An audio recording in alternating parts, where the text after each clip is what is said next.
My name's Darrel DeBoer, and I'm an architect.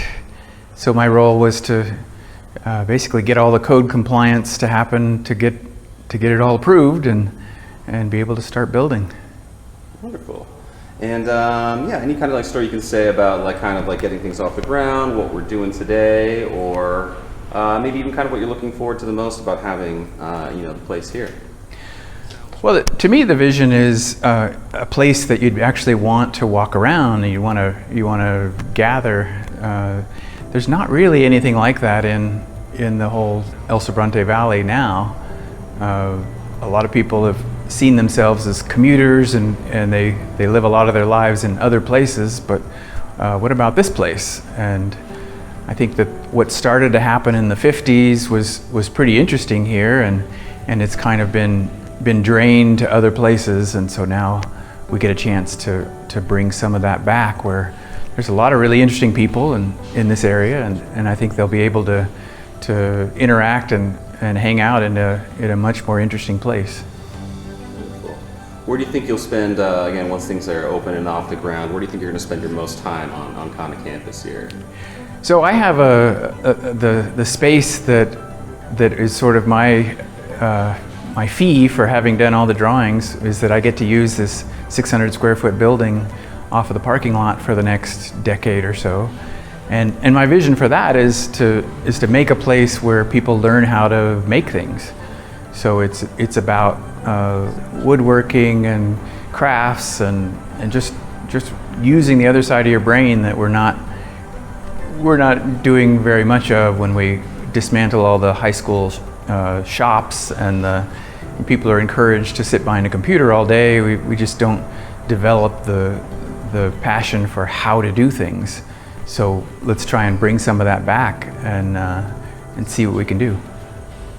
What do you think right now is your favorite spot to kind of in the building, or how to phrase this? Yeah, like any kind of particular room or space in here that you're really looking forward to seeing open?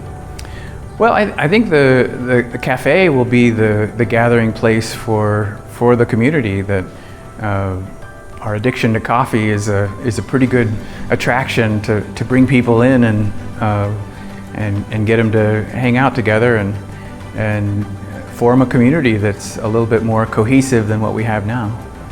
Wonderful. Awesome, cool. I'm just trying to, again, just get little odds and bits and ends. Anything that you'd like to kind of talk about?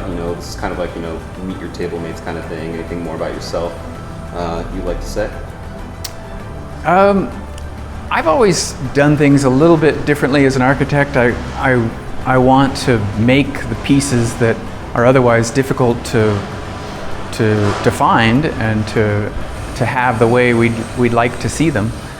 So I have a little sawmill about a half mile away that we can make a lot of the bits and pieces of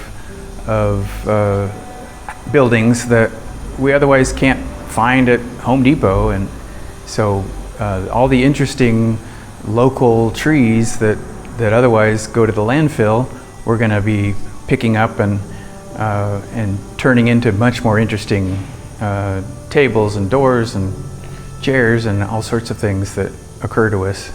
So that's my goal, is let's use what we have. And can you tell me about the shed? Is that an official title, or is that kind of a pet name, or? We're still trying to come up with the exact name of the shed. I have a business called Neighborhood Woods, and so that's one aspect, but the other people associated with the shed have been trying to figure out, what's the catchy name, and I keep thinking of things like create, so that you sort of have an idea of what's there by the verb that's on the building, but people are a little bit up in the air about exactly what it's called, so we're still working on the name.